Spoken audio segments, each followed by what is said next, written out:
صلو علی الحبیب صلی اللہ تعالی علی محمد۔ یاد رہے مدنی چینل پر نشر کیے جانے والے سلسلے مدنی خاکے اور دیگر نشریات مختلف مواقع کے مناظر اور آواز کی مکسنگ کے ساتھ پیش کی جاتی ہیں۔ صلو علی الحبیب صلی اللہ تعالی علی محمد۔ نیت المؤمن خیر من عملہ، مسلمان کی نیت اس کے عمل سے بہتر ہے۔ اللہ عز و جل کی رضا پانے اور ثواب کمانے کی غرض سے سلسلہ دیکھنے سے پہلے اچھی اچھی نیتیں فرما لیجیے۔ اللہ کی رضا کی خاطر علم دین حاصل کروں گا، سیکھ کر دوسروں تک نیکی کی دعوت پہنچاؤں گا، خاص خاص باتیں لکھوں گا، اول تا آخر دیکھوں گا۔ صلو علی الحبیب صلی اللہ تعالی علی محمد۔ یہی ہے آرزو تعلیم قرآن ہو جائے، تلاوت کرنا صبح و شام، تلاوت کرنا صبح و شام، میرا کام ہو جائے۔ الحمدللہ رب العالمین، الصلاة والسلام على سید المرسلین، اما بعد فاعوذ باللہ من الشیطان الرجیم، بسم اللہ الرحمن الرحیم، الصلاة والسلام علیک یا رسول اللہ وعلى آلك وأصحابك يا حبيب الله، الصلاة والسلام عليك يا نبي الله، وعلى آلك وأصحابك يا نور الله۔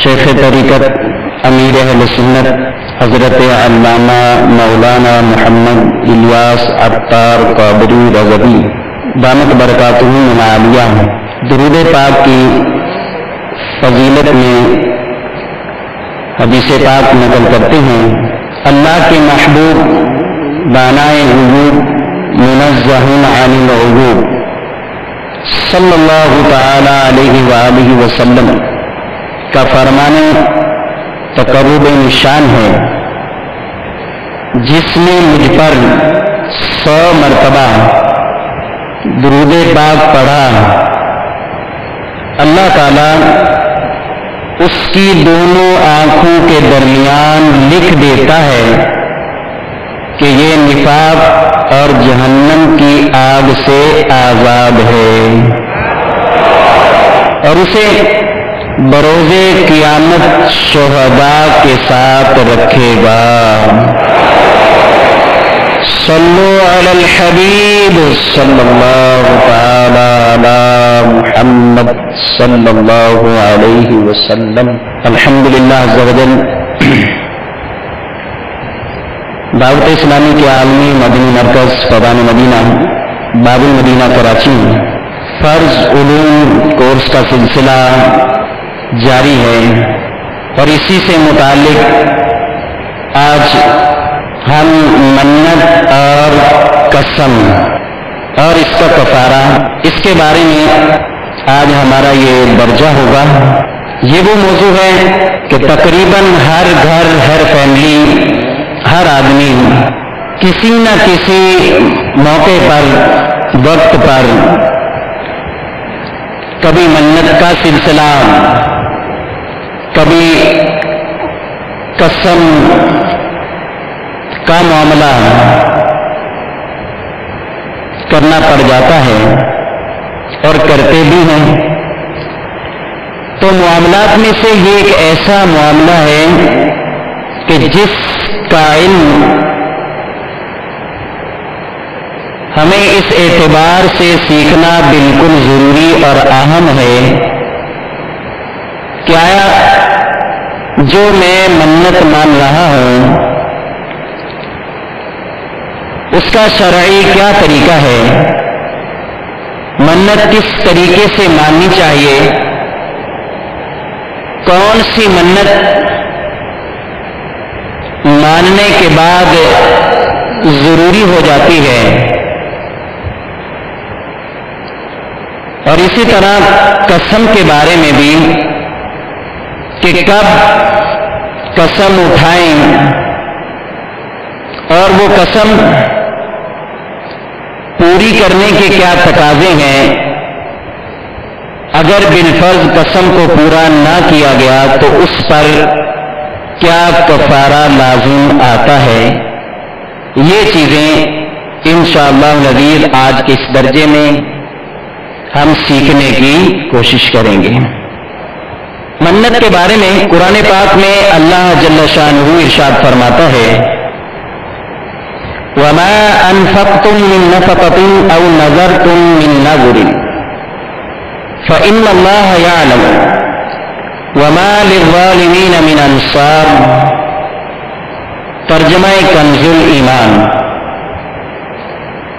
اور تم جو خرچ کرو یا منت مانو، اللہ کو اس کی خبر ہے، اور ظالموں کا کوئی مددگار نہیں۔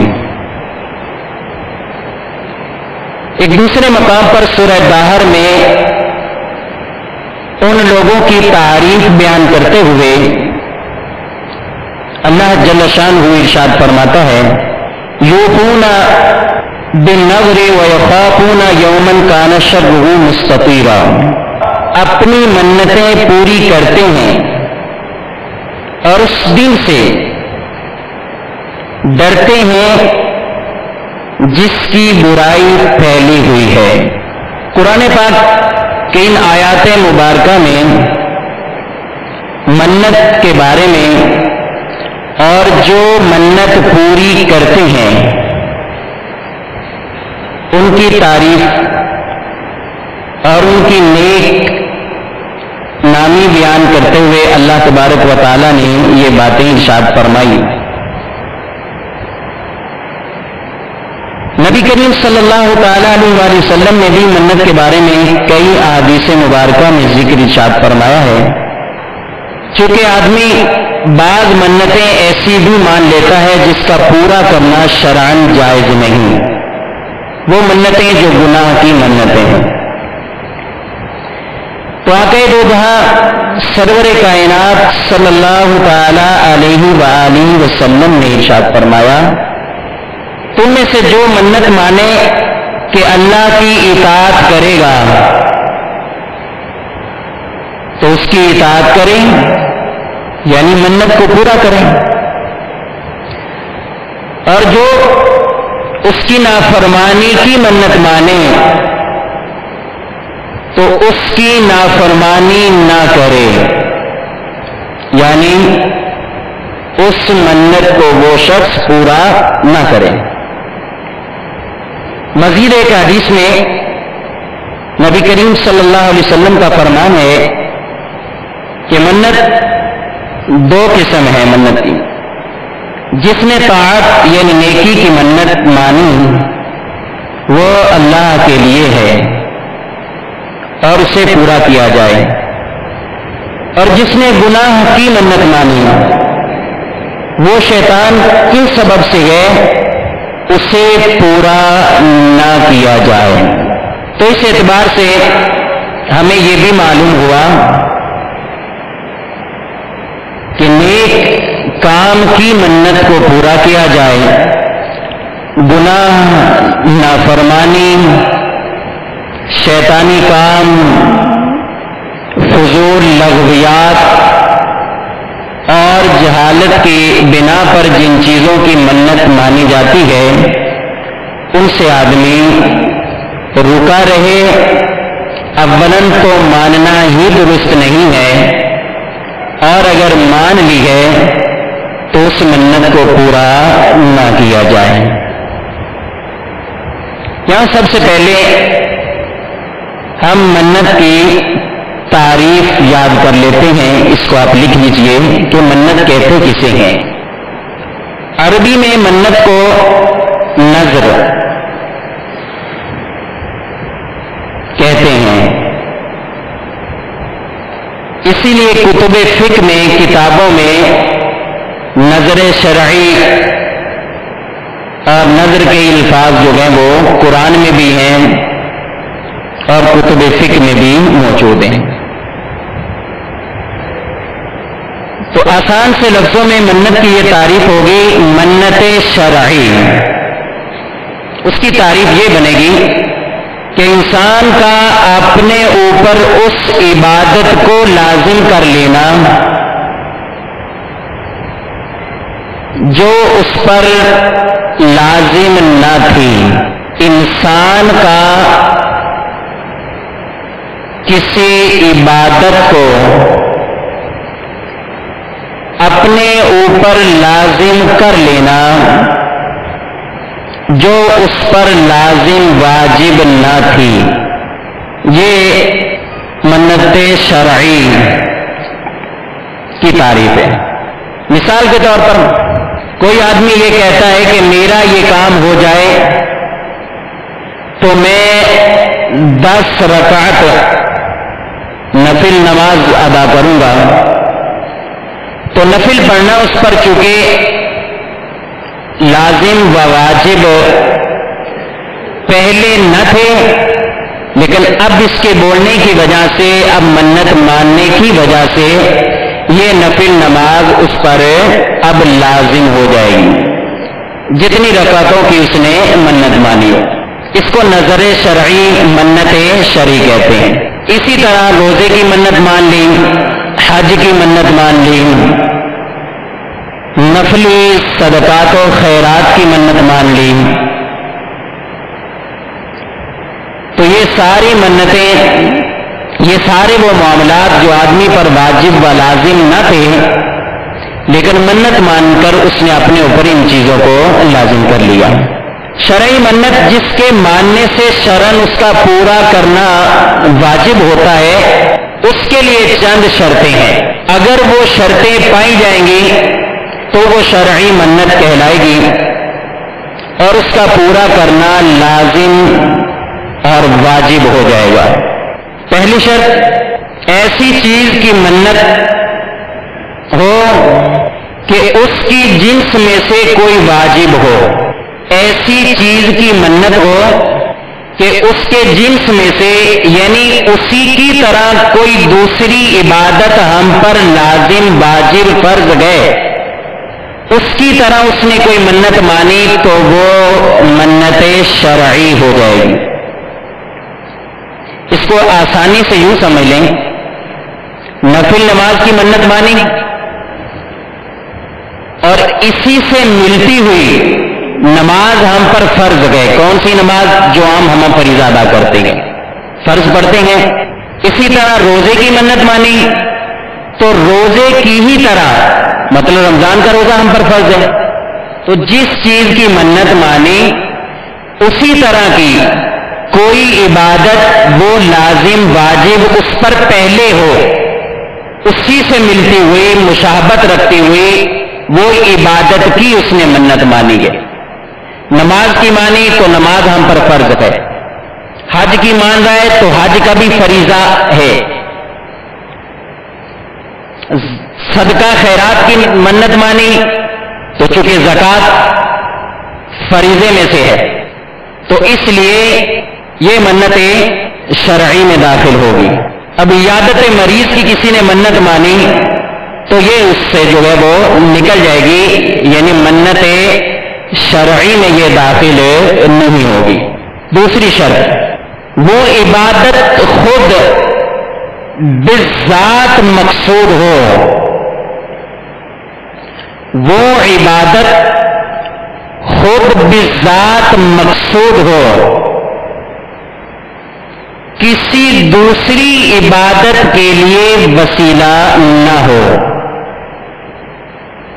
وہ عبادت خود بذات مقصود ہو، کسی دوسری عبادت کے لیے وسیلہ نہ ہو. اس کو اس مثال سے سمجھ لیجیے. وضو ہم کرتے ہیں، کس چیز کے لیے وضو کرتے ہیں؟ نماز پڑھنی ہے تو وضو کر لیا. تو یہ وضو جو ہے یہ نماز کے لیے وسیلہ بن رہا ہے. قرآن کو چھونا ہے وضو ضروری، تو یہ وسیلہ بن رہا ہے. لیکن نماز یہ بذات عبادت کسی کے لیے وسیلہ نہیں ہے، بذات ہی عبادت ہے. زکوٰۃ بذات عبادت، حج، سجدہ تلاوت وغیرہ. تیسری شرط، اس چیز کی منت نہ ہو جو شریعت مطہرہ نے خود اس پر پہلے سے ہی لازم و واجب قرار دی ہے. تیسری شرط، اس کام اس چیز کی منت نہ ہو جو شریعت مطہرہ نے پہلے سے ہی اس پر واجب و لازم کی ہو، چاہے وہ فی الفور لازم ہو یا آئندہ کسی وقت میں اس پر لازم ہو جائے. اس کو بھی مثال سے یوں سمجھ لیجیے آسانی کے لیے، جیسے کوئی یہ منت مانتا ہے کہ میرا فلاں کام ہو جائے تو میں آج عشاء کی نماز پڑھوں گا، میرا فلاں کام ہو جائے تو میں آج عشاء کی نماز پڑھوں گا. تو عشاء کی نماز پڑھنا، عشاء اور سارے فرائض پڑھنا یہ شریعت نے پہلے سے ہی واجب کیے ہوئے، یہ پہلے سے ہی فریضہ ہے شریعت مطہرہ کا.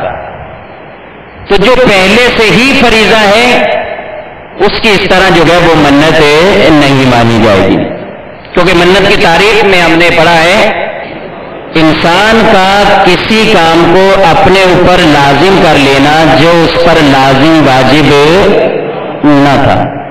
چوتھی شرط یہ ہے کہ وہ کام گناہ بذات نہ ہو،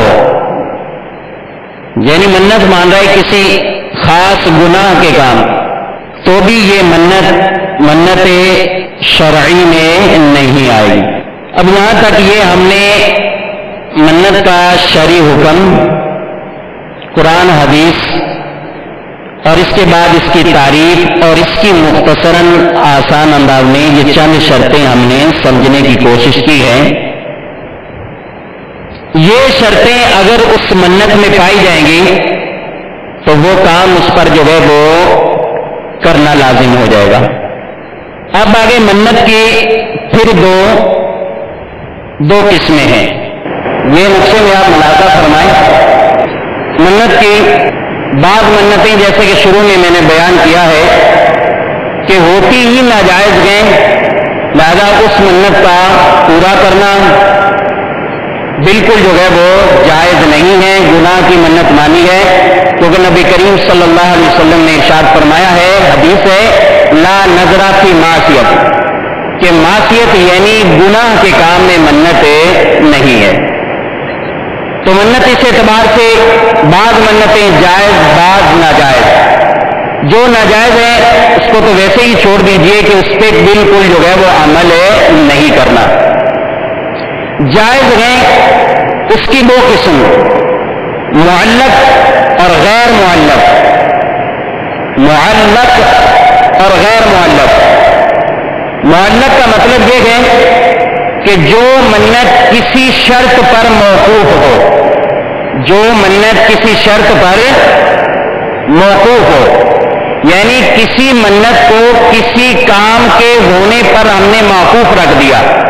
مثال کے طور پر یہ منت مانی جائے کہ اگر یہ مریض اچھا ہو گیا تو میں 10 رکعت نماز نفل پڑھوں گا، اگر میری نوکری لگ گئی تو میں اتنی رقم اللہ کے لیے صدقہ کروں گا، اگر فلاں شخص پردیس سے واپس آ گیا تو اس کے لیے جو ہے شکرانے کے لیے اللہ کے لیے میں اتنی جو ہے وہ روزے رکھوں گا، اتنی رقم صدقہ کروں گا. تو یہ ساری منتیں جو اس طرح بولی جاتی ہیں کہ اگر یہ کام ہو گیا تو یہ کروں گا، اس کو کہتے ہیں منت معلق. کیا کہتے ہیں؟ منت معلق. یعنی یہ منت کسی کام کے ہونے پر موقوف ہے، جب وہ کام ہوگا تو اس منت کو پورا کیا جائے گا. تو پہلی قسم ہوئی منت معلق اور دوسری ہے غیر معلق، یعنی اس میں کسی طرح کی بھی کسی شرط کا ذکر نہیں کیا، ویسے ہی جو ہے وہ اس کو مان لیا گیا کہ اللہ کے لیے جو ہے وہ مجھ پر اتنی رقم صدقہ کرنا، اتنے نوافل پڑھنا، اتنے روزے رکھنا، منت مان کے روزے رکھ رہا ہے، لیکن اس میں کسی شرط کا ذکر نہیں کر رہا کہ فلاں کام پر موقوف ہو تو یہ میں کام کروں گا، تو یہ ہو جائے گی منت غیر معلق۔ کیا ہو جائے گی؟ منت غیر معلق، یعنی یہ کسی شرط پر موقوف نہیں ہے۔ پہلی والی صورت جس کو شرط پر موقوف کیا ہے، اس کا حکم یہ ہے کہ جب وہ شرط پائی جائے گی تو اس منت کو پورا کیا جائے گا، جب وہ شرط پائی جائے گی تو اس منت کو پورا کیا جائے گا۔ مثال کے طور پر اب مریض درست ہو گیا ہے، ٹھیک ہو گیا ہے، صحت یاب ہو گیا ہے، تو اب اس منت کو پورا کرنا اس پر لازم ہو جائے گا۔ اور جو نوکری کے بارے میں منت مانی، نوکری مل گئی تو اب اس کو جو ہے منت کو پورا کیا جائے گا۔ اسی طرح کسی بھی شرط پر اس نے موقوف کیا تھا تو اس منت کو جو ہے وہ پھر شرط پائے جانے پر، یعنی جب اس کا کام ہو چکا ہے، اس منت کو جو ہے وہ پورا کرے گا۔ اور اگر اس نے اس منت کو شرط سے پہلے پورا کر لیا تو یہ منت درست نہیں ہوگی، مطلب یہ ہے کہ اس کو دوبارہ سے منت پوری کرنی ہوگی جب وہ کام اس کا پورا ہو جائے گا۔ اور منت غیر معلق یعنی جس میں کسی شرط کا ذکر نہیں ہے، اس میں کوئی وقت وغیرہ اس کی قید نہیں ہوگی، بلکہ خاص وقت بھی اگر کیا ہے کہ میں اگلے ہفتے یہ کام کروں گا، اگر اس نے اسی ہفتے میں یہ کام کر دیا تو بھی اس کی منت یہ ادا ہو جائے گی، جس میں شرط کا ذکر نہیں ہے۔ تو مجموعی طور پر منت کی جو ہے وہ دو صورتیں ہوئیں، کسی شرط پر موقوف رکھا ہے یا کسی شرط پر موقوف نہیں رکھا۔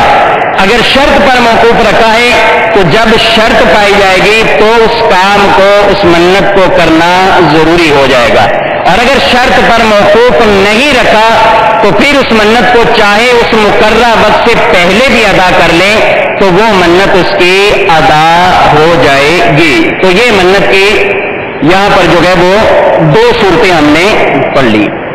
اب یہاں پر ایک اور بات بھی آپ سماعت فرمائیں کہ منت میں جگہ، روپے اور فقیروں کی تخصیص لازم نہیں ہوتی، یہ لکھ لیجئے۔ منت میں جگہ،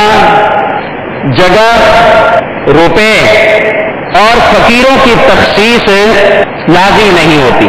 ابو داؤد کی حدیث مبارک، نبی کریم صلی اللہ تعالی علیہ وآلہ وسلم کے پاس ایک شخص آیا فتح مکہ کے دن اور عرض کی، یا رسول اللہ صلی اللہ علیہ وسلم، میں نے منت مانی تھی کہ اگر اللہ تعالیٰ آپ کے لیے مکہ فتح کرے گا تو میں بیت المقدس میں جا کر 2 رکعت نماز پڑھوں گا۔ آقا علیہ الصلوۃ والسلام نے ارشاد فرمایا کہ یہیں پڑھ لو، فتح مکہ ہو چکا تھا تو ارشاد فرمایا یہیں پڑھ لو۔ یہاں میں آپ سے بات پوچھوں گا، یہ منت کون سی منت تھی؟ یہ منت کی کس قسم میں داخل ہوگی؟ منت معلق، یعنی شرط پر موقوف تھی، مکہ جو ہے وہ فتح ہو جائے تو میں 2 رکعت نفل پڑھوں گا، لیکن اس میں مسجد جو ہے اقصیٰ کا ذکر، بیت المقدس کے نہیں، وہاں جا کر پڑھوں گا۔ تو آقا صلی اللہ علیہ وسلم نے ارشاد فرمایا یہی پڑھ لو۔ دوبارہ اس نے وہی سوال کیا، پھر فرمایا یہی پڑھ لو۔ پھر اس نے سوال کا اعادہ کیا تو حضور علیہ الصلوۃ والسلام نے جواب دیا، اب تم جو چاہو کرو، یعنی وہاں جانا چاہتے ہو تو جاؤ، اور پہلے ارشاد فرمایا کہ یہی پڑھ لو۔ اس حدیث کے تحت فقہاء کرام، علماء کرام نے یہ مسئلہ درج فرمایا گئے کہ منت میں جگہ کی بھی تخصیص نہیں ہوگی۔ اگر کسی نے یہ منت مان لی کہ اگر میرا یہ کام ہو جائے تو میں مدینہ پاک کے فقراء پر یہ رقم صدقہ کروں گا، اگر میرا یہ کام ہو جائے تو میں مسجد نبوی میں جا کر یہ نفل جو ہے وہ پڑھوں گا، یا میں مسجد حرام میں جا کر یہ نفل پڑھوں گا، یا بالفرض یہ کوئی منت مان لے کہ میں فیضان مدینہ میں آ کر یہ کروں گا، یہ نفل پڑھوں گا، تو منت کے اندر ہم نے ایک اصول قاعدہ کلیہ یاد کر لیا کہ منت میں جگہ کی تخصیص لازم نہیں ہوگی، منت میں جگہ کی تخصیص لازم نہیں ہوگی، وہ جہاں بھی پڑھے گا، وہ نفل نماز جہاں بھی پڑھے گا اس کی منت ادا ہو جائے گی۔ اسی طرح یہ منت مانی کہ جمعہ کے دن میں یہ نفل پڑھوں گا، اب اس نے جمعرات کو ہی پڑھ لیے تو بھی اس کی منت ادا ہو جائے گی۔ اور یہی منت مانی کہ مدینہ پاک یا مکہ معظمہ کے فقیروں کو یہ رقم دوں گا، تو یہاں باب المدینہ یا اپنے علاقے میں اس نے کسی بھی جگہ پر فقیروں کو وہ رقم دے دی تو اس کی منت ادا ہو جائے گی کہ منت میں جگہ روپے، یہ روپے دیے تو اس کی جگہ وہ نکال کے اس نے دے دیے تو بھی ادا ہو جائے گی۔ ان چیزوں کی تخصیص جو ہے وہ لازم نہیں ہوتی۔ البتہ یہ ضرور خیال رکھنا ہوگا کہ منت اگر شرط پر موقوف ہے تو شرط کا پایا جانا یا نہ پایا جانا اس کا خیال رکھنا ضروری ہے۔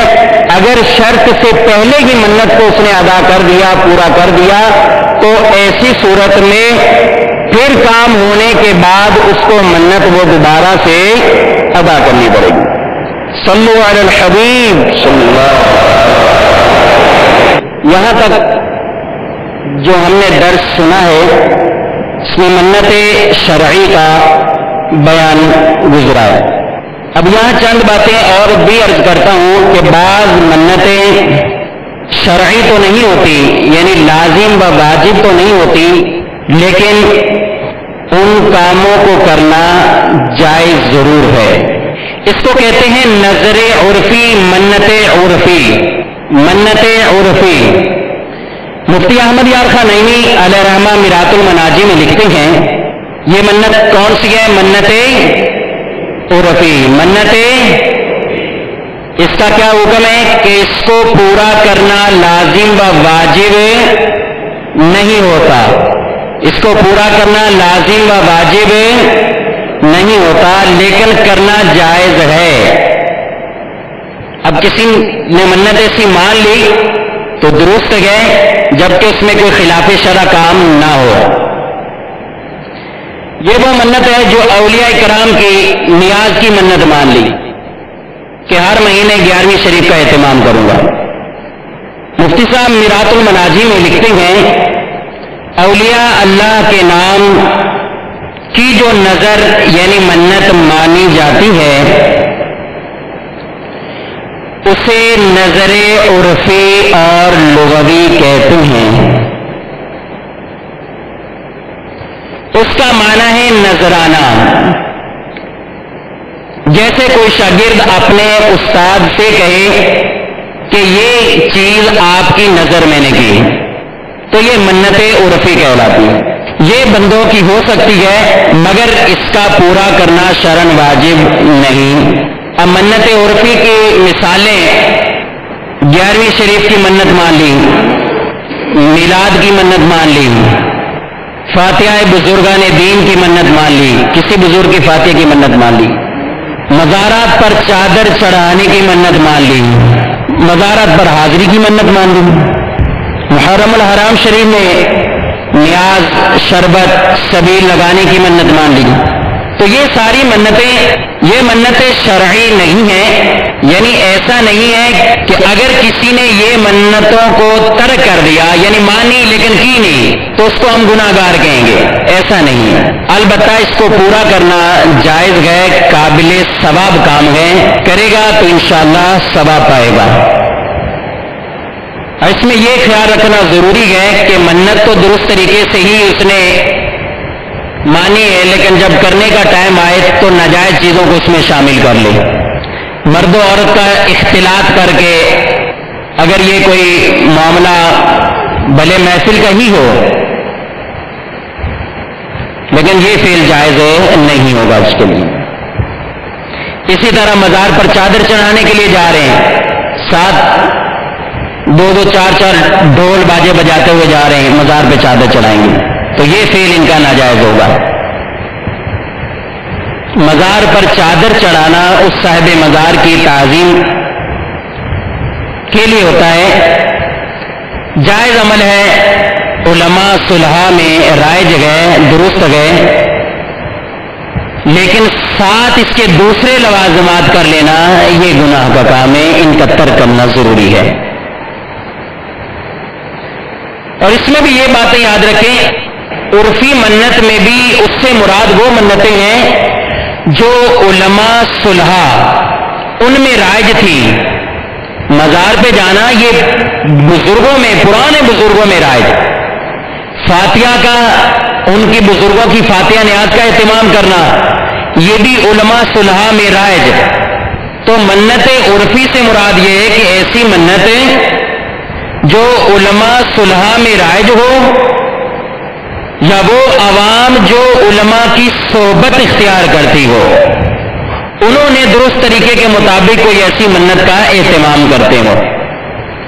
اب بعض جو ہماری عوام کی جہالت کی وجہ سے منتوں کا سلسلہ ہے، اب جیسے کہ منت مان لیتے ہیں کہ ہم مزار پہ جا کے تالا باندھ دیں گے، تو یہ جہالت ہے، اس کو منت عرفی بھی نہیں کہیں گے، اس کو یہ کہیں گے کہ یہ ان کی جہالت ہے کہ تالا باندھنے کی منت مان دی۔ اب کہہ رہے ہیں کہ بعض مان لیتے ہیں کہ منت ہم مانیں گے، کیا کریں گے، مزار پہ جا کے دھاگا باندھ دیں گے، شادی نہیں ہو رہی تو سر پہ سجانے والا سہرا کلا وہ اس کی جالیوں سے لٹکا دیں گے۔ تو یہ ساری منتیں، یہ جو عوام میں بعض رائج ہوئی ہیں، یہ ان کی جہالت کی وجہ سے ہے۔ لیکن عرفی منتیں جو اوپر میں نے ذکر کی ہیں، میلاد منانے کی ہوں، 11ویں شریف کی ہوں، مزار پر درست طریقے کے مطابق حاضری دینے کی ہوں، مزار پر چادر چڑھانے کی ہوں، سبیل لگانے کی ہو، شربت جو ہے وہ لگا کر لوگوں کو بانٹنے، پانی پلانے کی، یہ اس طرح کی، یہ درست ہیں، جائز ہیں، ان کو کر سکتے ہیں۔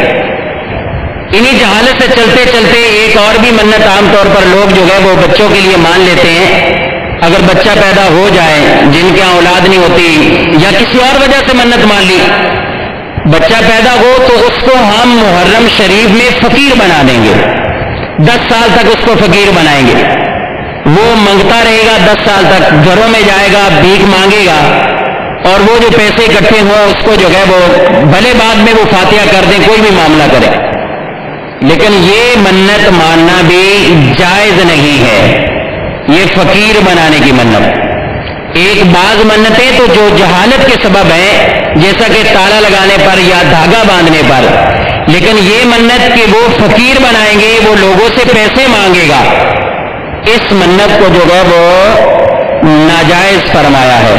سید اعلیٰ حضرت علیہ رحمہ نے فتاوی رضیہ شریف میں اسی طرح کے ایک سوال کے جواب میں ارشاد فرمایا ہے کہ فقیر بن کر بلا ضرورت و مجبوری بھیک مانگنا حرام اور ایسوں کو دینا بھی حرام، اس لیے کہ یہ گناہ کے کام پر دوسرے کی امداد کرنا ہے۔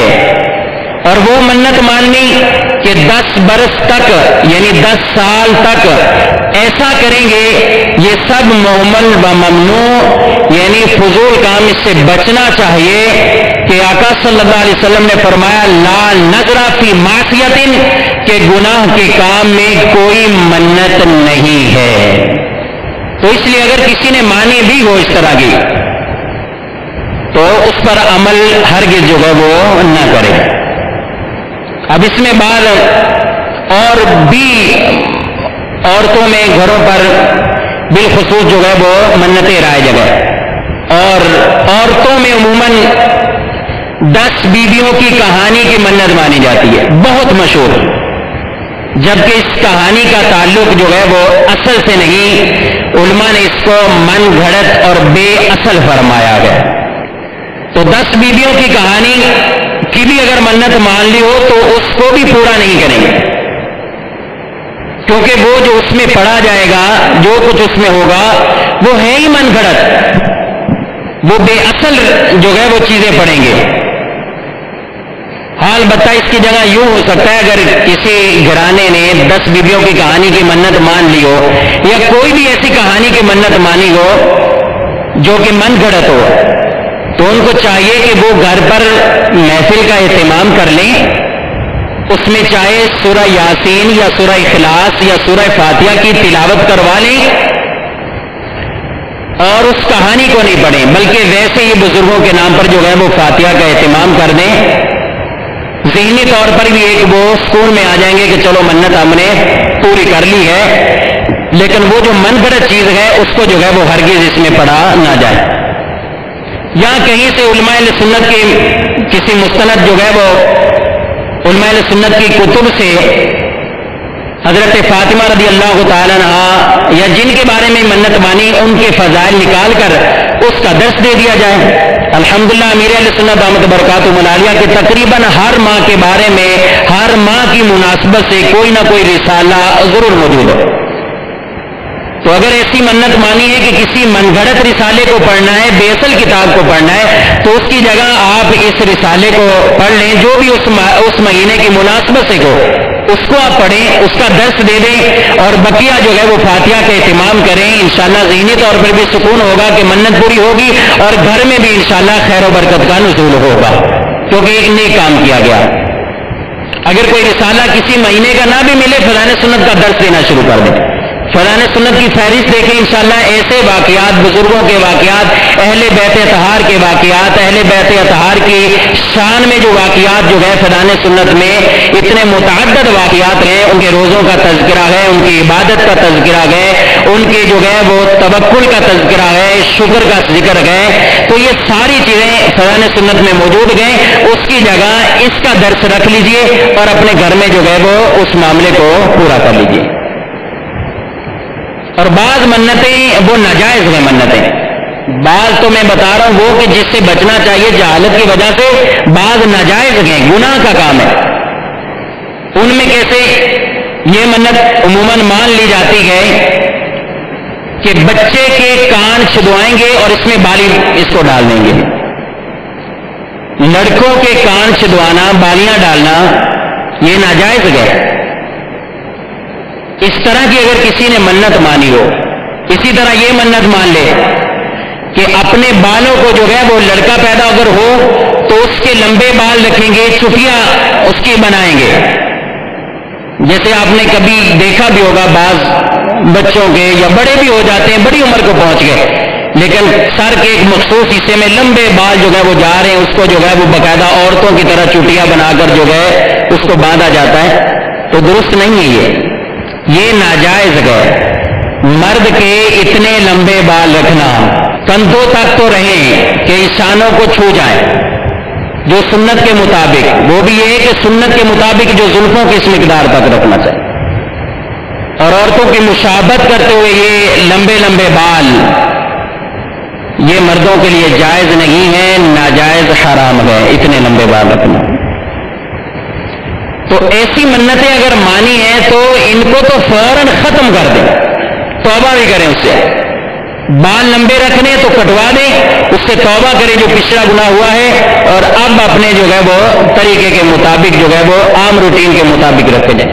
ذہن نصیب تو زلفیں رکھ لیں، بچوں کو چوڑیاں پہنائی ہیں تو اتار دیں، مزاروں سے کڑے لے کر آ جاتے ہیں، مرد اس کو کڑے کو جو ہے وہ ہاتھ میں پہنتا ہے، یہ تو کھلا مزار سے لے کے آیا، انگلی میں چھلا پہنا ہوتا ہے، یہ تو مزار سے لے کے، باہر کہتے ہیں یہ تو مدینے سے لے کر آئے۔ تو آپ مزار سے لے کے یا مدینے سے لے کے آئے، ہمیں وہ کام کرنا ہے جو مدینے والے آقا صلی اللہ علیہ وسلم نے فرمایا ہے۔ تو جس کام سے منع کیا ہے اس سے رک جائے، تو ان چیزوں سے بھی ہمیں رکنا ہے، اور یہ خیال بالکل ذہن سے نکال دیں، اللہ پہ توکل رکھیں کہ اگر ہم نے یہ کام کر دیا، اگر اس منت کو اب ہم پورا نہ کریں تو کہیں ایسا نہ ہو کہ بچہ ہمارا مر جائے گا۔ صدر الشریعہ مفتی محمد امجد علی اعظمی علیہ رحمہ فرماتے ہیں کہ اگر بچے نے مرنا ہوگا تو یہ ناجائز کام اس کو بچا نہیں لیں گے، یہ کبھی بھی نہیں اس کو بچائیں گے، اگر اس کی عمر اتنی ہے، اگر اس کو مرنا ہی ہے تو یہ ناجائز کام اس کو نہیں بچائیں گے۔ لہذا یہ اللہ پر توکل رکھتے ہوئے یہ کام جو گناہ کے کام ہے جس سے شریعت نے منع کیا، اس کو فوراً ختم کر دینا چاہیے۔ اور آپ فرماتے ہیں کہ منت ماننی ہے تو لوگوں ایسی منت مانا کرو، نیک کام کرو، نماز کی منت مانو، روزہ رکھنے کی منت مانو، خیرات کی منت مانو، درود شریف پڑھنے کی منت مانو، کلمہ شریف پڑھنے کی منت مانو، قرآن مجید پڑھنے کی منت مانو، فقیروں کو کھانا کھلانے کی منت مانو، ان کو کپڑا پہنانے کی منت مانو. کتنے اہم اور ضروری کام کہ جس میں سامنے والے کا فائدہ بھی، خود روزے کی منت مانے، کتنی عبادت اس کو جو ہے وہ عبادت کا ثواب بھی ملے گا، کتنے معاملات اس کے جو ہے وہ درست ہو گئے. نماز کی منت مانے، کتنی نیکیوں میں اضافہ ہوگا. خیرات کرے، اللہ کی راہ میں صدقہ دینے کا اس کو فضیلت ملے گی. فقیروں کو کپڑے دے، ان کے کپڑے پہنائے، ان کے کھانے کا اہتمام کرے، تو یہ منت جو ہے وہ مانا کرے. تو اتنے جب شریعت مطہرہ نے ہمارے لیے احکام فرمایا تو ہمیں اسی لاغو کاموں پر توجہ نہیں دینی چاہیے اور نیک کاموں کی طرف ہمیں توجہ دیں. اور یہ یاد رکھ لیں، جب بھی آپ کسی منت کو ماننا چاہیں تو صدر الشریعہ علیہ رحمہ نے بھی بہار شریعت میں لکھا ہے کہ آپ کسی سنی عالم دین سے پوچھ لیں کہ یہ منت ہم مان رہے ہیں، یہ منت درست ہے کہ نہیں، آیا یہ کام ہو گیا تو اس کے بعد ہمیں منت پوری کرنی ہوگی یا کیا کرنا ہوگا. تو آپ کسی سنی عالم دین سے پوچھ لیں اس کے بارے میں.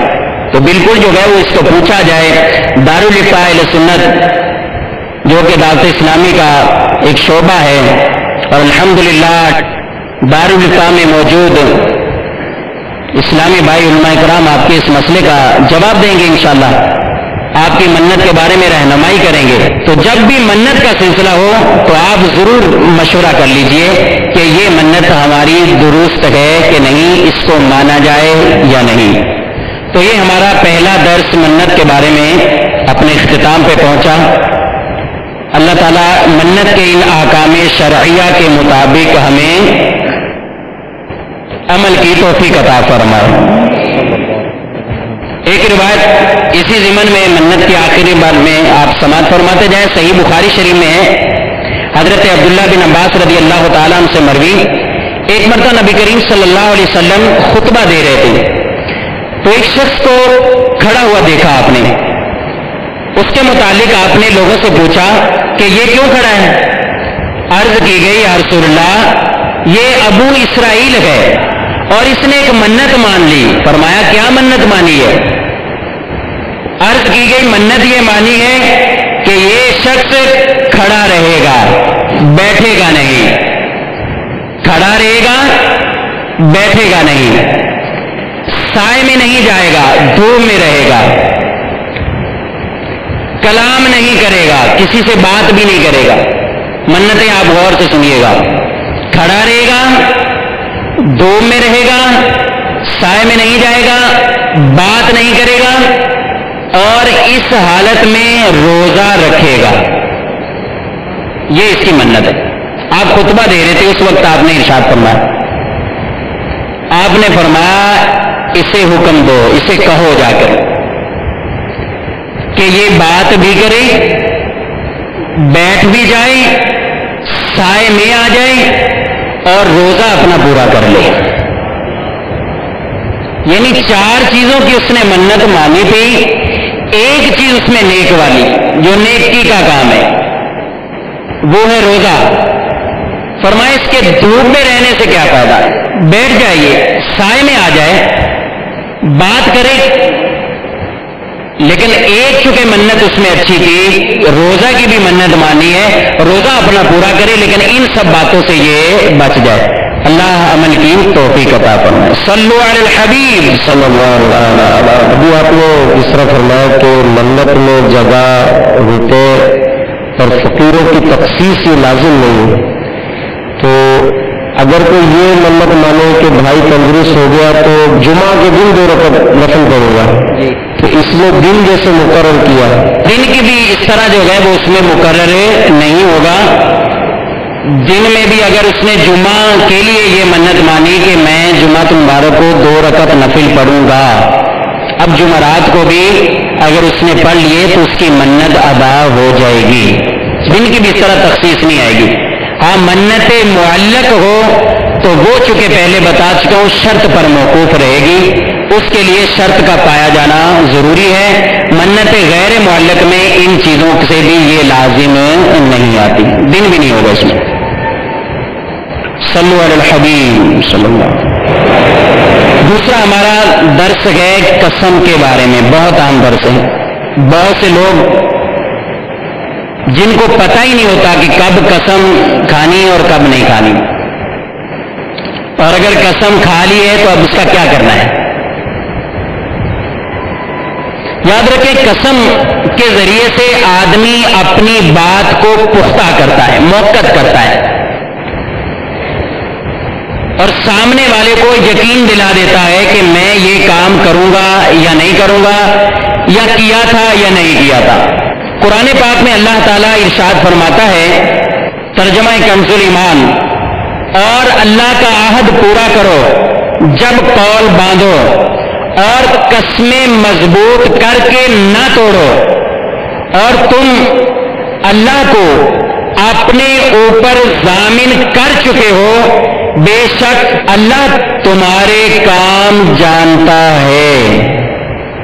تو جس بات میں آپ نے اللہ کا نام ذکر کر دیا ہے، قسم کھا لی ہے، اللہ کو اس پر ضامن بنا لیا ہے، تو اب فرمایا ہے کہ اس وعدے کو اب نہ توڑو.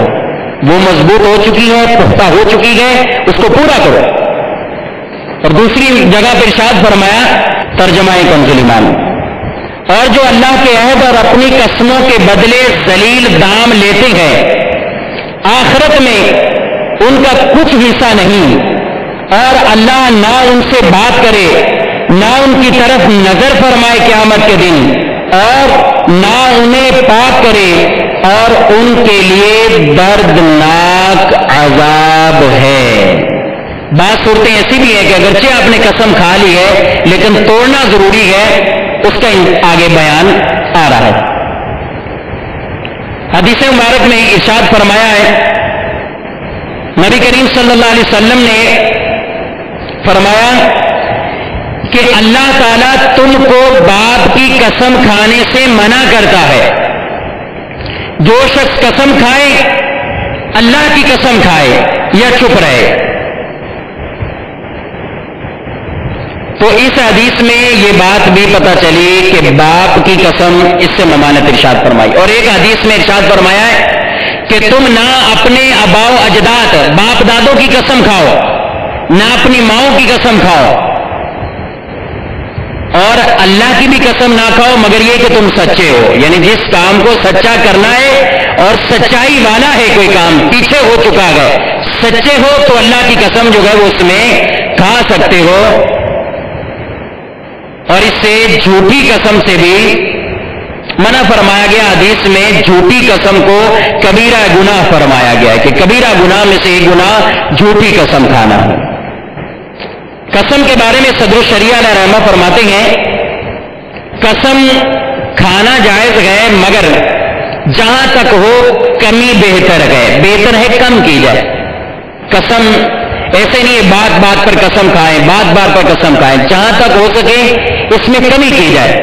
اور بعض لوگوں نے جو اپنا تکیہ ہی کلام یہی بنا رکھا ہے، قصدن بے قصد، منہ سے زبان پر جو ہے وہ قسمیں جاری ہو جاتی ہیں، اور وہ اس کا بھی خیال نہیں رکھتے کہ یہ قسم سچی کھا رہے ہیں یا جھوٹی کھا رہے ہیں. اللہ کا نام لے کر بات جو ہے وہ کر دیتے ہیں. تو یہ بھی انتہائی اہم اور ضروری بات ہے کہ قسم جب کھائیں تو ہوش و حواس میں درست طریقے کے مطابق اور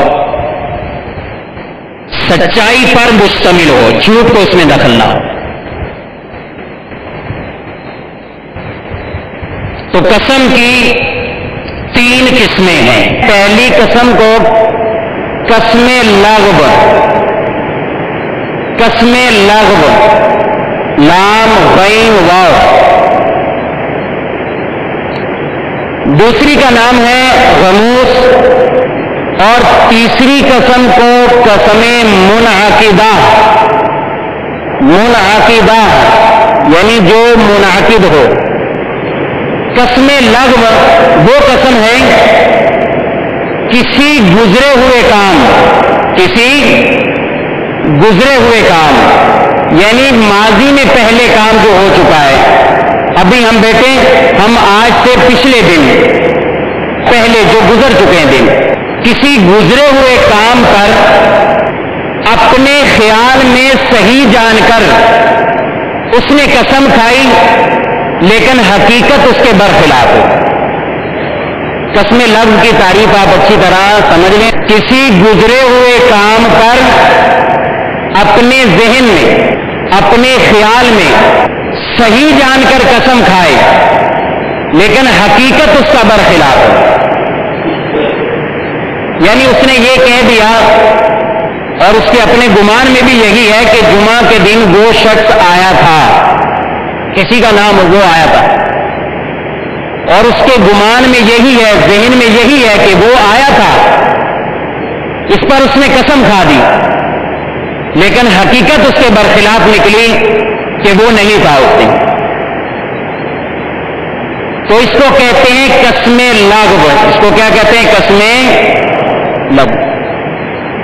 اس میں کوئی جھوٹ کو دخل تو نہیں ہوا، اس نے اپنے خیال سے صحیح جان کر قسم کھائی، لیکن حقیقت اس کے برخلاف تھی۔ اس کو قسم لغو کہتے ہیں۔ شریعت مطہرہ نے اس قسم کو معاف فرمایا ہوا ہے، اس کا نہ کوئی کفارہ ہے، نہ ہی اس پر کوئی گناہ ہوگا۔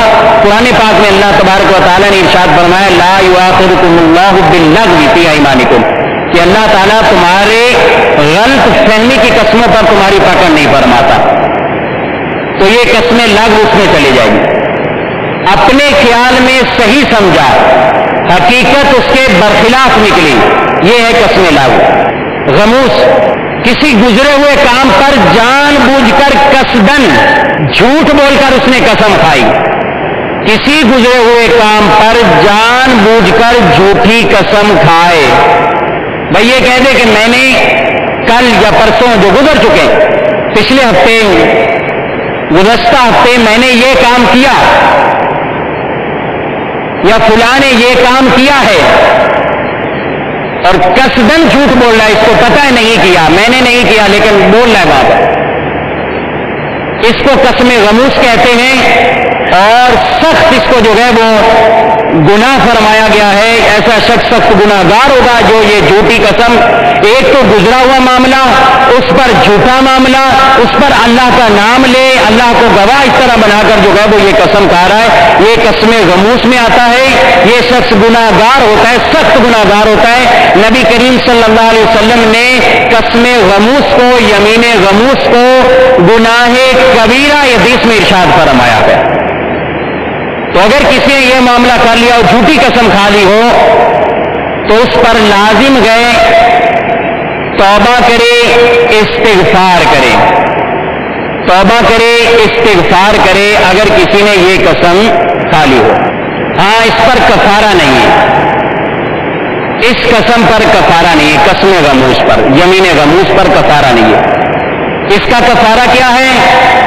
توبہ ہے، اور اس کا کفارہ استغفار، گناہ سے جو ہے وہ توبہ کرے، استغفار کرے، اللہ سے معافی مانگے۔ اور اگر اس نے یہ جھوٹی قسم کھا کر کسی کا حق دبایا ہو، یا کسی کا مال جو ہے وہ ادھر ادھر ہو گیا ہو، اس کی قسم جھوٹی کی وجہ سے کسی کا ناحق جو ہے وہ کوئی بھی معاملہ کسی کے ساتھ ناانصافی والا ہوا ہو، تو پھر وہ بھی توبہ کی تمام شرائط اس کو پورا کرنی ضروری ہوگی۔ آپ ذرا اندازہ کریں، اللہ کا نام وہ استعمال کر رہا ہے، جھوٹ پر ایک طرح کا اللہ کا نام مبارک جو ہے وہ لگا کر اس کو گواہ بناتا ہوا یہ معاملہ اپنا نکالے، کتنا سخت گناہ گار آدمی، اللہ کا نام کس مقام پر جو ہے وہ اس طریقے سے جھوٹا استعمال کر رہا ہے۔ تو یہ بہت بڑا جو ہے وہ گناہ کا معاملہ ہے، کبیرہ گناہ اسے فرمایا گیا ہے۔ تو اس سے سچی توبہ ہو، اگر کسی نے کبھی معاملہ کوئی ایسا کیا ہو، اللہ کی بارگاہ میں سچی توبہ کرے۔ اس کی جھوٹی قسم کی وجہ سے اگر کسی کے ساتھ کوئی معاملہ ہوا ہے، ناانصافی ہوئی ہے، ناحق کسی کا مال جو ہے وہ گیا ہے، دبایا گیا ہے، تو وہ بھی توبہ کی تمام شرائط پورا کرنا اس پر لازم آئیں گی۔ امید ہے آپ یہ یمین غموس، قسم غموس کا مفہوم آپ سمجھ گئے ہوں گے۔ تیسری قسم، قسم منعقدہ، آئندہ کسی کام کے کرنے یا نہ کرنے کی قسم کھائے، آئندہ کسی کام کے کرنے یا نہ کرنے کی قسم کھائے. آپ کسی سے قسم کھا کر کے اللہ کی قسم میں یہ کام کروں گا، یا اللہ کی قسم میں یہ کام نہیں کروں گا، تو یہ قسم آئندہ کے لیے. یہ قسم یمین غموس کس کے لیے تھی؟ ماضی کے لیے، گزرے ہوئے. یمین لغو، قسم لغو کس کے لیے تھی؟ گزرے ہوئے. مناقضہ کس کے لیے ہے؟ آئندہ کے لیے. آئندہ یہ کام نہیں کروں گا، آئندہ یہ کام کروں گا. تو جو بھی اس کے برخلاف کرے گا تو یہ مناقضہ قسم گئے جس پر کفارہ لازم آئے گا، جس پر کفارہ لازم اور بعض صورتوں میں گناہ گار بھی ہوگا. تو قسم کی تینوں قسموں میں سے کتنی قسموں پر کفارہ لازم آ رہا ہے؟ کتنی پر آ رہا ہے؟ ایک پر. معاف کون سی قسم ہے؟ لغو میں جھوٹ کا دخل ہے نہیں، تو یہ لغو میں جھوٹ کا دخل نہیں. یمین غموس، قسم غموس، اس میں آدمی سخت گناہگار ہوگا، معافی مانگے، گڑ گڑائے اللہ کی بارگاہ میں، توبہ کرے، لیکن مالی کفارہ نہیں. اور یمین مناقضہ، قسم مناقضہ، اس کے اندر کیا لازم آئے گا؟ کفارہ بھی اس پر لازم آئے گا.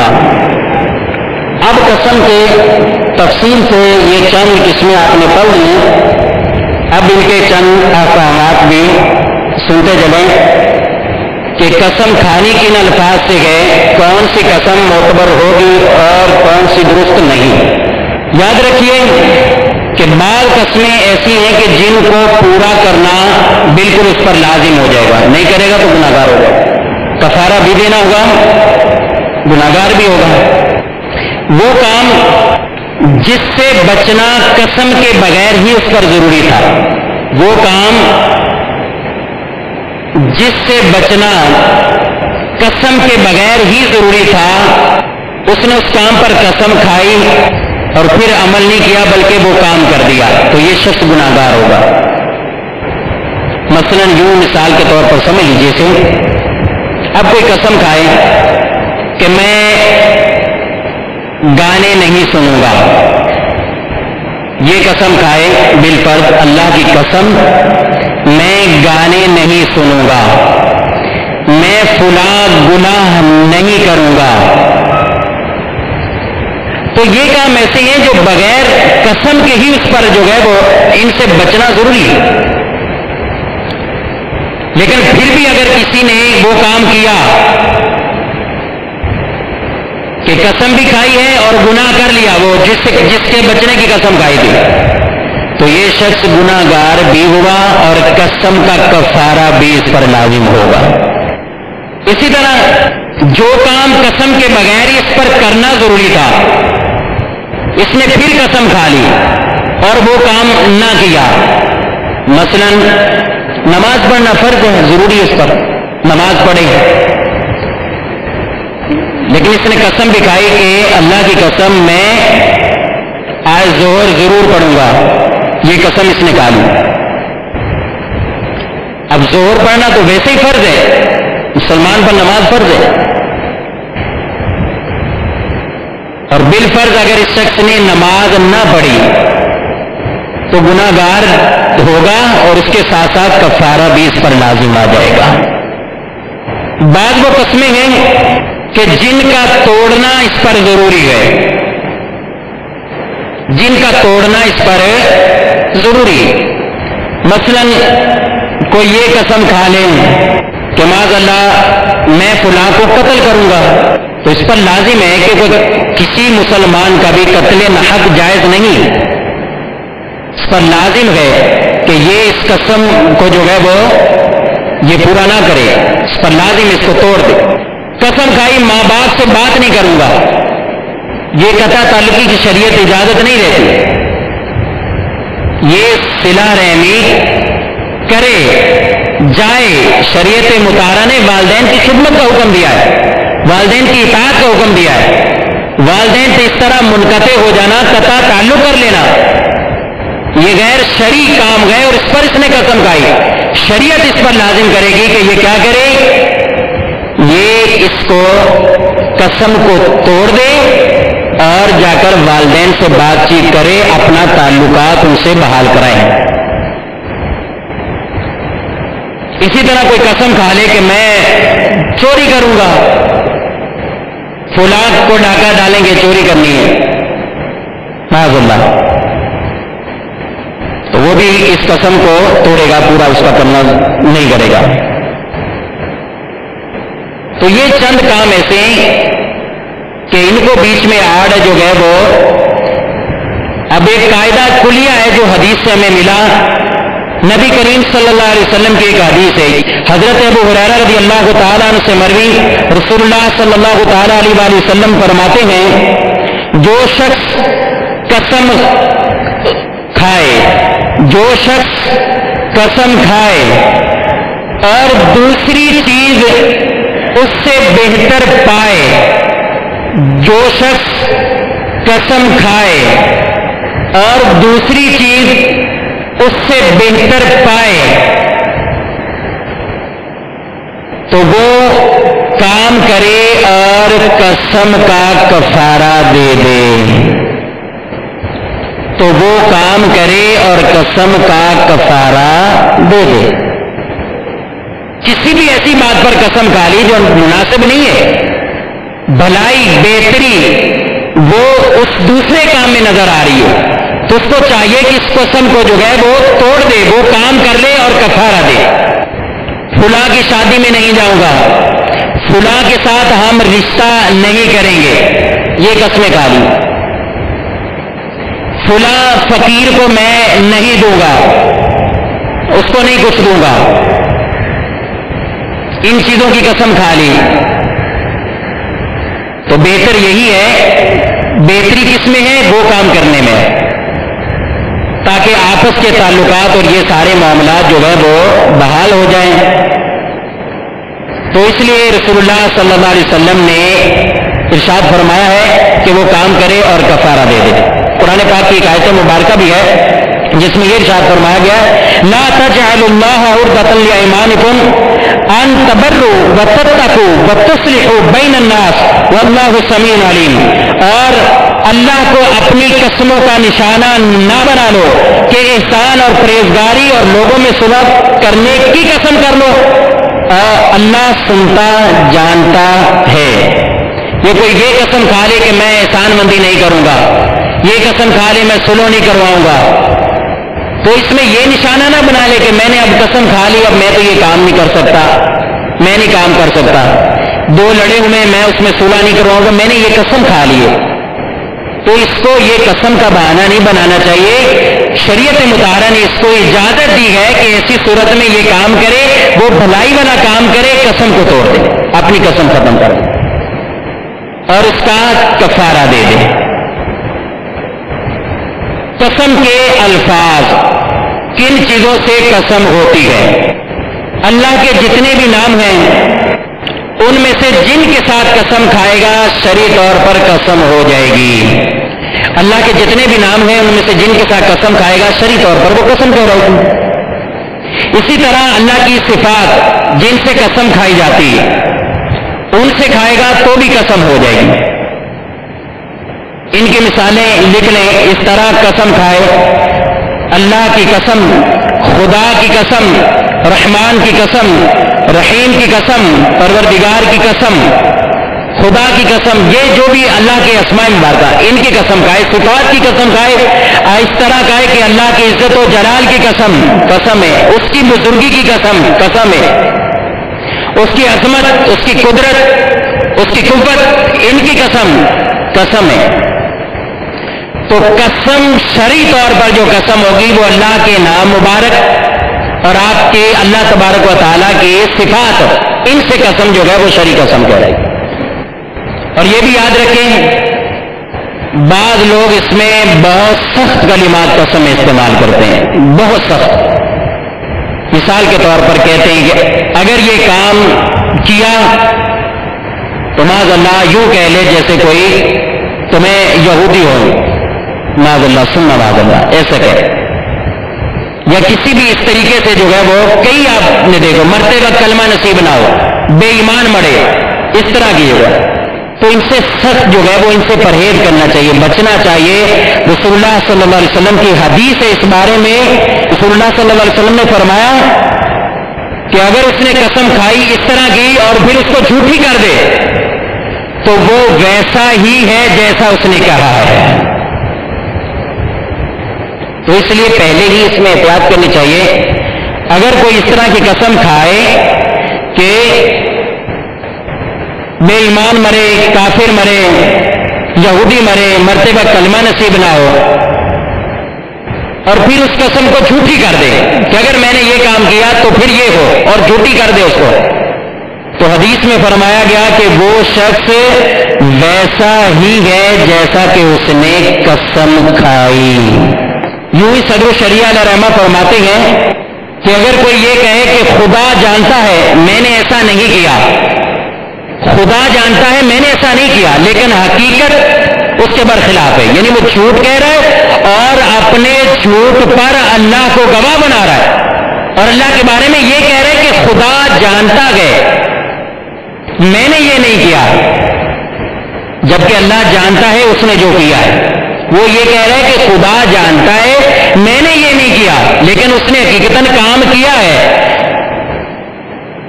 تو صدر شریعہ علیہ رحمہ فرماتے ہیں اکثر علماء کے نزدیک یہ شخص کافر ہے۔ تو یہ کلمات عام ہیں، بولے جاتے ہیں۔ قرآن کی قسم شرعی قسم ہے، قرآن کی قسم شرعی قسم ہے۔ قرآن کی قسم کھا کے بولنا ہے، قرآن پہ ہاتھ رکھ کے قرآن کی قسم کھا لی، دونوں اعتبار سے قرآن کی قسم ہے۔ اگر ہاتھ میں قرآن نہیں بھی ہو قسم کھا لیتا ہے قرآن کی تو بھی قسم ہے، اور قرآن ہے اس پر ہاتھ رکھ کے قسم کھا لیتا ہے قرآن کی تو بھی قسم ہے۔ حلال کو حرام کرنا، کوئی چیز حلال ہے اس کے لیے اور یہ کہہ دے کہ یہ چیز مجھ پر حرام ہے، یا کسی سے کہے تجھ سے بات کرنا مجھ پر حرام ہے، اس کو بھی فرمایا گیا کہ یہ بھی قسم ہے، اگر اس کا برخلاف کرے گا تو اس کو کفارہ دینا ہو۔ قرآن پاک میں اللہ جل شانہ ارشاد فرماتا ہے یا ایھا الذین آمنوا لا تحرموا الطیبات ما احل اللہ لکم ولا تعتدوا ان اللہ لا يحب المعتدین۔ ترجمہ کنز الایمان، اے ایمان والو حرام نہ ٹھہراؤ وہ ستھری چیزیں کہ اللہ نے تمہارے لیے حلال کی، اور حد سے نہ بڑھو، بے شک حد سے بڑھنے والے اللہ کو ناپسند ہیں۔ اور پھر آگے اسی کے بعد ارشاد فرمایا وَكُلُوا مِمَّا رَزَقَكُمُ اللَّهُ حَلَالًا طَيِّبًا، اور کھاؤ جو کچھ تمہیں اللہ نے روزی دی حلال پاکیزہ، وَاتَّقُوا اللَّهَ الَّذِي أَنتُم بِهِ مُؤْمِنُونَ، اور ڈرو اللہ سے جس پر تمہیں ایمان ہے۔ تو جس نے حرام ہونے کی قسم کھا لی کہ یہ چیز مجھ پہ حرام ہے، گوشت کھانا مجھ پہ حرام ہے، دودھ پینا مجھ پہ حرام ہے، اس طرح کوئی کہہ لے تمہارے گھر کھانا حرام ہے مجھ پر، لڑائی میں بول دیتے ہیں اس طرح، تو کسی حلال چیز کو حرام اپنے اوپر کر لینا یہ قسم ہے، اگر اس کا برخلاف کرے گا تو اس کو قسم کا کفارہ دینا ہوگا۔ اور حکم یہی ہے کہ وہ حلال کو جو ہے وہ اب حرام نہ سمجھے، کھا لے اس کو کھائے، کیونکہ قرآن میں فرمایا کہ وہ حلال ہے، اس کو کھاؤ، تم اس کو کھائے اور کفارہ دو دو۔ یہاں تک قسم کی اقسام اور کن چیزوں سے قسم کھائی جاتی ہے ان کا ہم نے درس سنا۔ اب آگے ایک مسئلہ لکھیے، غیر خدا کی قسم مکروہ ہے، غیر خدا کی قسم مکروہ ہے، اور نہ ہی یہ شرعی طور پر قسم ہے۔ توجہ سے یہ باتیں سنیے گا، کئی افراد ایسے ہوتے ہیں بہت پریشان ہو جاتے ہیں ایسی قسم کھا کے، پھر اولن تو یہ قسم کھانا ہی مکروہ ہے، جیسا کہ شروع میں نے حدیث پڑھی کہ نبی کریم صلی اللہ تعالی علیہ وآلہ وسلم نے باپ کی قسم کھانے سے اس حدیث میں ممانعت آئی ہے کہ منع فرمایا گیا۔ تو یاد رکھیں، باپ کی قسم ہو یا ماں کی قسم ہو، بیٹے کی قسم ہو یا بیٹی کی قسم ہو، تمہاری قسم میری قسم، اپنے آپ کی قسم دے دے، اپنے سر کی قسم دے دے، بیٹے کے سر پہ ہاتھ رکھ کے قسم دے دے۔ اور لوگوں کی جہالت اس میں دیکھیے کہ عموماً ہمارا مشاہدہ یہی ہے کہ جو حقیقتاً شرعی طور پر قسم ہے اس سے اتنا جو ہے وہ احتیاط نہیں برتتے جتنا ان قسموں سے برتتے ہیں۔ نہیں، میں نے بیٹے کی قسم کھائی، آپ یہ مسئلہ میں اس طرح نہیں کروں گا، میں بیٹے کی قسم کھائی، میں نے سر پہ ہاتھ رکھا اپنے بیٹے کے، میں نے اپنے بیٹے کو گود میں رکھ کے یہ بات کی، بھائی کیا میں کروں گا، تو اس کے ایک برخلاف کروں، وہ قسم ہی نہیں ہے، وہ قسم کھانا مکروہ تھی اور نہ ہی وہ شرعی قسم ہے، کیونکہ قسم جو آپ بات میں پختہ کر رہے ہیں وہ تعظیماً اللہ کے نام اور اس کی صفات کے ساتھ، تاکہ اس معاملے میں قوت پیدا ہو جائے، اور پھر آدمی کا ذہن یہ ہونا چاہیے کہ وہ اللہ کے اس بابرکت نام، اس کی تعظیم، اس کے حق بھی ادا کرے۔ اگر کھائی ایسے معاملے پر قسم جس کی شریعت یہ حکم دیتی کہ اس قسم کو پورا کیا جائے تو اس کو پورا کرے، کیونکہ اللہ تبارک و تعالیٰ کا نام ذکر کیا ہے۔ کاروباری حضرات بھی متوجہ، بات بات پہ قسم، بات بات پہ قسم، اور یہ تو ایسے افراد کہ اللہ کی قسم، خدا کی قسم، سب میرے لیے روزی حرام ہے یار، میں اگر ایسا کروں گا، یہ بولتے رہتے ہیں وہ۔ اور یہ جھوٹی قسمیں جو ہم نے پڑھا، جھوٹی قسمیں اگرچہ ظاہری مالی کفارہ نہیں ہے، لیکن دوسرا دیکھیں گناہگار ہوگا، کبیرہ گناہ ہے، اور ہر دوسرا دکان والا کہتا ہے بھائی قسم اٹھا کے کہ مجھے یہ چیز اتنے کی آئی ہے، میں نے اتنے کی خریدی ہے، تمہیں اتنے کی کیسے بیچ دوں میں؟ وہ پتہ ہے جھوٹ بول رہا ہے، اگر وہ جھوٹ بول رہا ہے تو اس کو سخت جو ہے وہ گناہگار ہوا، اس کو توبہ کرنی چاہیے، اور پیارے مصطفیٰ صلی اللہ علیہ وسلم کا یہ فرمان وہ رکھ لے، اپنے ذہن میں رکھ لے۔ آپ صلی اللہ علیہ وسلم نے فرمایا جھوٹی قسم سے سودا فروخت ہو جاتا ہے اور برکت مٹ جاتی ہے۔ اب اس نے بھلے یہ سمجھا لاکھوں کما لے، لیکن جسے رسول اللہ صلی اللہ علیہ وسلم فرما رہے کہ اس سودے میں برکت ختم ہوگی، تو اب وہ بے برکتی والا مال کیا کرے گا؟ وہ کوئی ڈاکٹروں کی مد میں چلا جائے گا تو وہ کسی اور مد میں نکل جائے گا، جب برکت ہی نہیں ہے اس میں۔ تھوڑا ہو، نفیس ہو، ستھرا ہو، اللہ اس میں برکت عطا فرما دے تو انشاءاللہ اس کے ذریعے سے ہمارے کئی کام جو ہے وہ حل ہو جائیں۔ تو بات کر رہا تھا کہ جتنی اہمیت ہمارے معاملات میں، عرف میں، لوگوں میں ان کی قسموں کا احتیاط رکھا جاتا ہے، میں نے ماں کی قسم کھائی ہے، باپ کی قسم کھائی ہے، میں نے بیٹے کی کھائی ہے، فلاں کی کھائی ہے، یہاں تک کہ کعبے کی بھی قسم کوئی کھا لے، مسجد کی قسم کھا لے، عرش کی قسم کھا لے، تو بھی فقہا نے اس کو یہی لکھا ہے وہ قسم ہی نہیں ہے، وہ نہیں ہے قسم، اس کا کھانا ہی مکروہ ہے، یہ قسم بولنا ہی مکروہ ہے، اور قسم ہی نہیں ہے شرعی طور پر، یعنی اس پر قسم کے کوئی احکام لاگو نہیں ہوں گے۔ رسول اللہ کی قسم کھا لے تو بھی فرمایا یہ شرعی قسم نہیں ہے، کہ قسم کے بارے میں ہم نے سن لیا اللہ کے نام اور اس کی صفات، اللہ کے نام اور اس کی صفات، ان کی قسم۔ آگے مزید مسئلہ، ایک سے زائد قسمیں کھائیں، ایک ہی کلام میں واللہ، باللہ، تاللہ، للہ، یہ عربک میں ان چار حروف سے جو ہے وہ قسم کھائی جاتی ہے۔ واللہ واو سے، یعنی اللہ کے نام سے پہلے واو، واللہ، باللہ، تاللہ، للہ۔ ہمارے معاملے میں عموماً ان چاروں سے نہیں کھاتے، ہاں بعض علمی طبقہ واللہ سے قسمیں کھاتے ہیں، واللہ کہہ کر جو ہے وہ سمجھتے ہیں، سامنے والا بھی سمجھتا ہے کہ واللہ سے کیا مراد ہے، واللہ سے مراد ہوتا ہے اللہ کی قسم، واللہ سے کیا مراد ہوتا ہے؟ اعلیٰ حضرت کی جیسا کہ شاعری میں ہے، تو زندہ ہے واللہ، تو زندہ ہے واللہ، تو زندہ ہے واللہ، تو زندہ ہے واللہ، میری چشم عالم سے چھپ جانے۔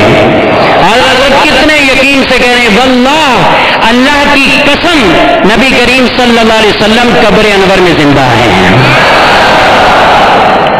تو یہ واللہ، یہ قسم اللہ کی قسم.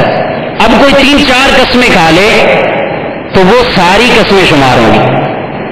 عام ہماری گفتگو میں وہ کوئی آدمی کہے کہ اللہ کی قسم کروں گا یہ کام، خدا کی قسم کروں گا، قرآن کی قسم کروں گا، یہ قسمیں کھا لے جتنی کھاتا جائے تو یہ اس کو شمار میں بھی رکھے، پھر کفارے بھی اتنے دینے ہو گئے اگر اس کے برخلاف کر دیا اس نے کہا. جتنی بار یہ قسم میں اللہ کے نام اس کی صفات کا ذکر کرے گا تو اتنے کفارے بھی لازم ہوں گے. دوسرے کو قسم دلائی جاتی ہے تو دوسرے کو قسم دلانے سے یہ مسئلہ بھی یاد رکھ لیں، بہت اہم مسئلہ ہے.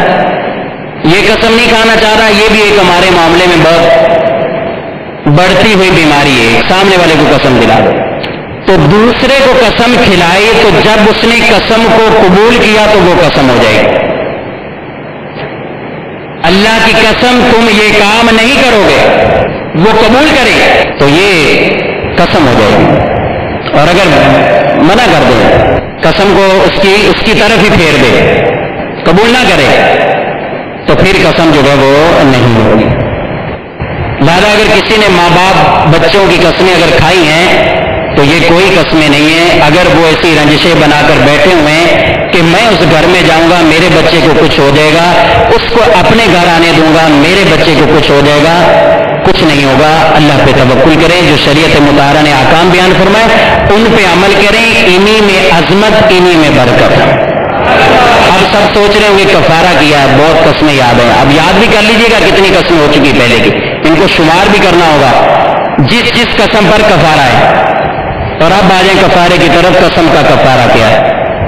قرآن پاک میں 7ویں پارے میں اللہ تبارک و تعالی ارشاد فرماتا ہے لا یؤاخذکم اللہ باللغو فی ایمانکم ولکن یؤاخذکم بما عقدتم الایمان.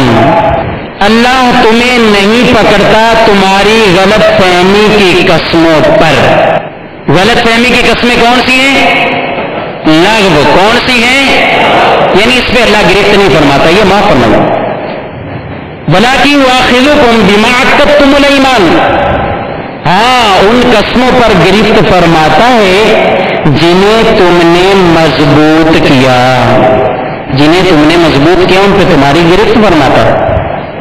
فَكَفَّارَتُهُ إِطْعَامُ 10 مَسَاكِينَ مِنْ أَوْسَطِ مَا تُطْعِمُونَ أَهْلِيكُمْ أَوْ كِسْوَتُهُمْ أَوْ تَحْرِيرُ رَقَبَةٍ.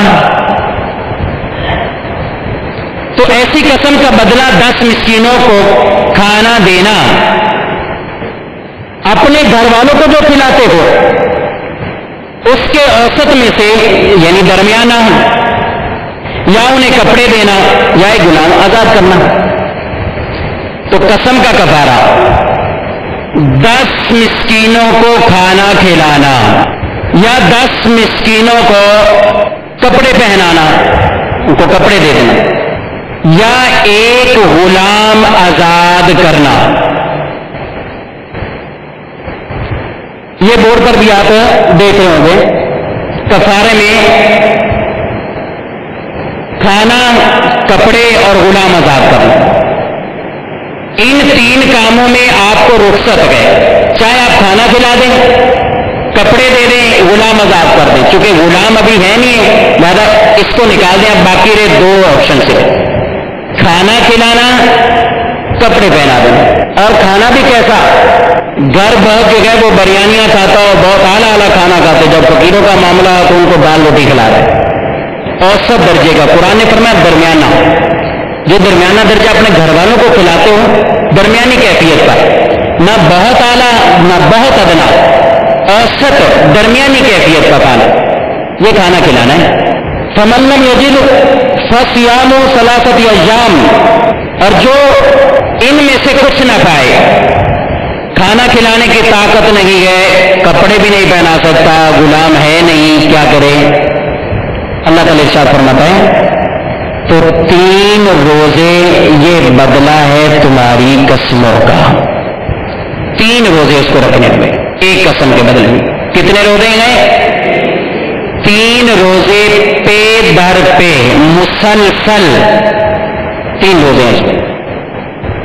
پھر ارشاد فرمایا ذالک کفارۃ ایمانکم اذا حلفتم واحفظوا ایمانکم، اور اپنی قسموں کی حفاظت کرو. اسی طرح اللہ تم سے اپنی آیتیں بیان فرماتا ہے کہ کہیں تم احسان مانو. تو اولن قسم کی حفاظت کی جائے، جن قسم کو پورا کرنا ضروری ہے، اور جن میں دیکھے کہ بھلائی دوسری طرف ہے تو وہ کام کر لے اور کفارہ.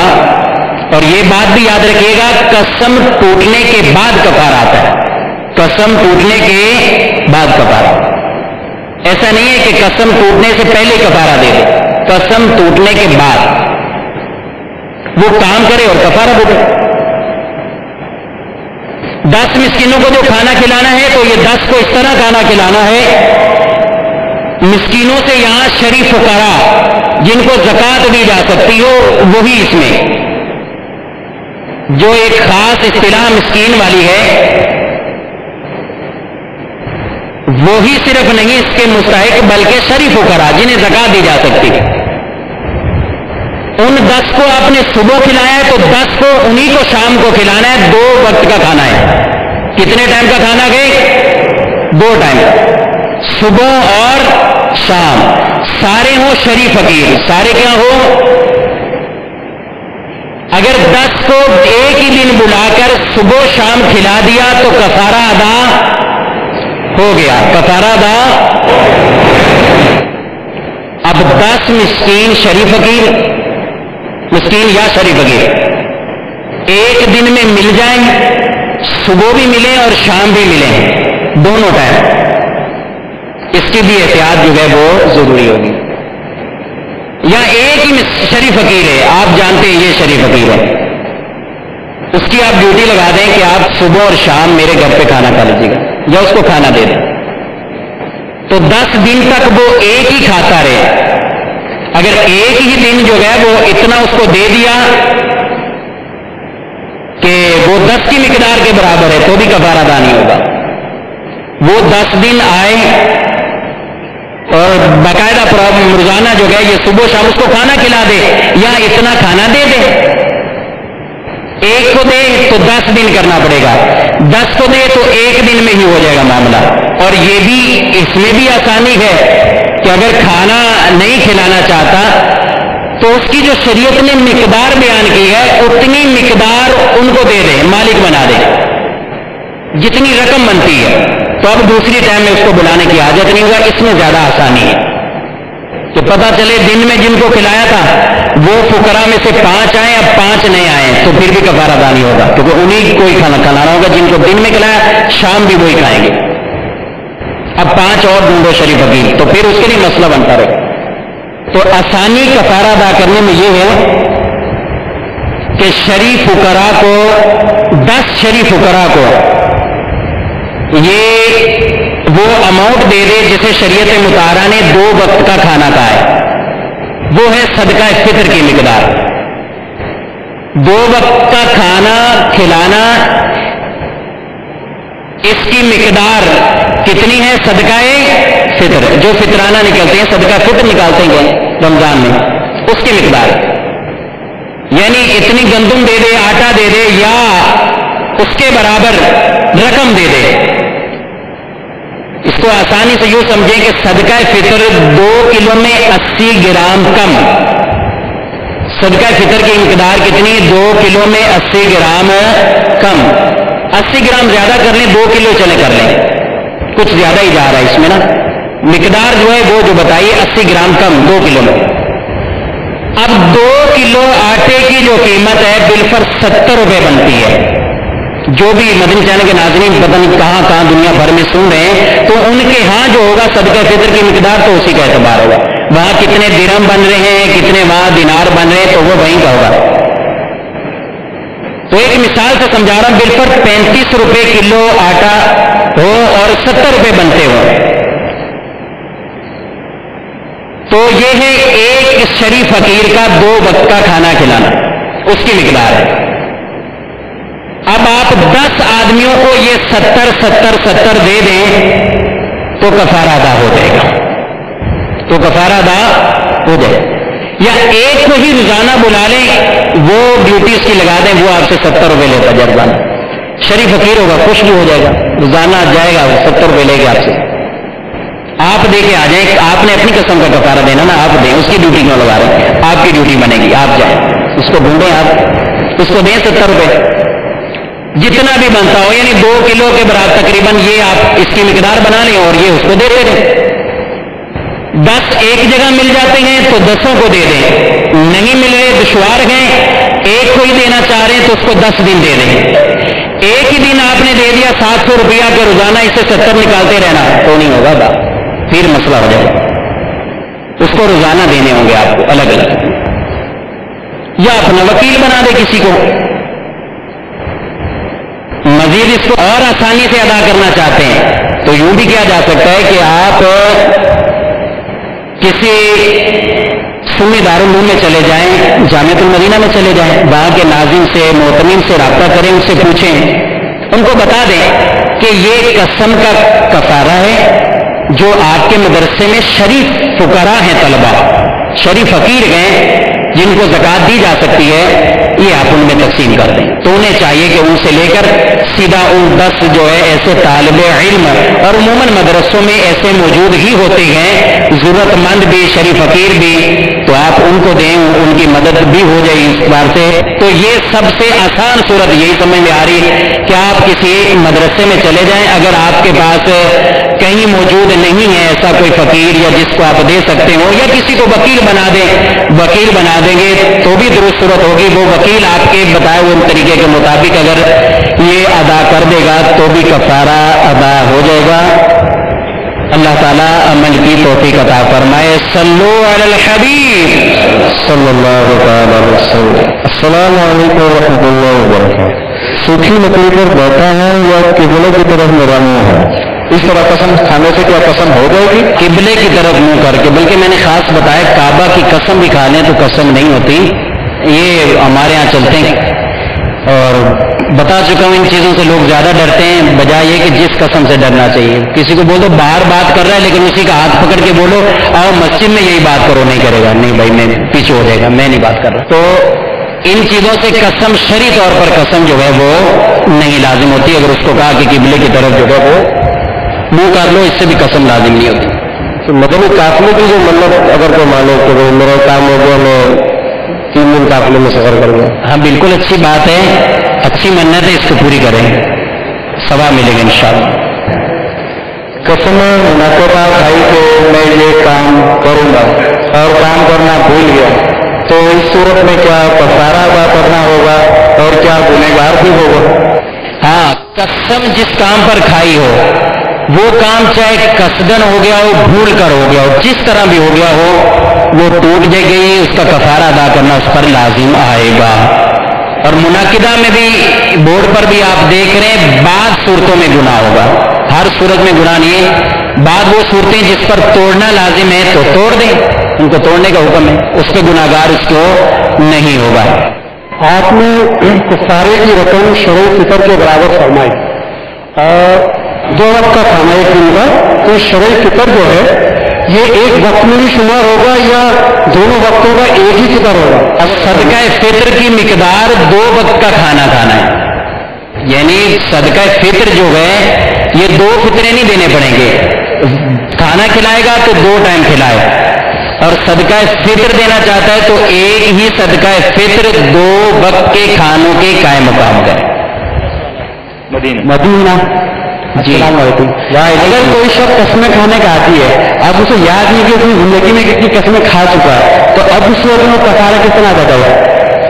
اس کو بالکل اس کا گمان کرنا پڑے گا، وہ بیٹھنا پڑے گا توجہ غور سے اس کو کہ کتنی قسمیں اس نے مستقبل کی کھائی تھی، کتنی قسمیں اس نے ماضی کی کھائی تھی، تو وہ اس کے بارے میں جو ہے وہ پورا اس کو ذہن لگا کے کفارے اس کے ادا کرنے ہوں گے۔ کفارہ مستقبل کی قسموں کے بارے میں ہے، عموماً جو قسمیں کھاتے ہیں مشاہدہ یہی ہے کہ وہ ماضی کی کاموں پہ قسمیں کھاتے ہیں کہ اللہ کی قسم ایسا ہوا تھا، ایسا ہوا تھا، ایسا ہوا تھا، تو اس طرح کی تو وہ پھر بھی بہرحال اپنے گمان میں سوچے، تھوڑا دماغ پر زور دے، اگر مستقبل کے کسی کاموں پر قسمیں کھائی تھی اور اس کو جھوٹا کر دیا تو کفارے دینے ہوں گے اس کو۔ مدینہ حضور آپ نے کلیہ ارشاد فرمایا کہ غیر اللہ کی قسم شرعی قسم نہیں ہوتی، بعد میں یہ فرمایا کہ قرآن کی قسم شرعی قسم ہے، اس بارے میں وضاحت ارشاد فرمائیے۔ ہاں، غیر خدا کی قسم قسم نہیں، بعد میں کہا کہ قرآن کی قسم قسم ہے۔ قرآن کلام اللہ ہے، قرآن کیا ہے؟ اور کلام اللہ کی صفت ہے، کلام اللہ کی، تو یہ غیر خدا کی قسم نہیں ہے بلکہ اللہ کی صفت کی قسم ہے۔ سمجھ گئے بات؟ قرآن کیا ہے؟ کلام اللہ، اللہ کا کلام ہے، تو قسم ہم نے پڑھا ہے اللہ کے نام اور اس کی صفات۔ صلو علی الحبیب صلی اللہ تعالی علی محمد صلی اللہ علیہ وسلم۔ یہی ہے آرزو تعلیم قرآن ہو جائے، تلاوت کرنا صبح و شام، تلاوت کرنا صبح و شام، میرا کام ہو جائے۔ ابھی جو اپنے سلسلے میں حضرت میں اس کے بارے میں اپنے تاثرات اور مدعو کرے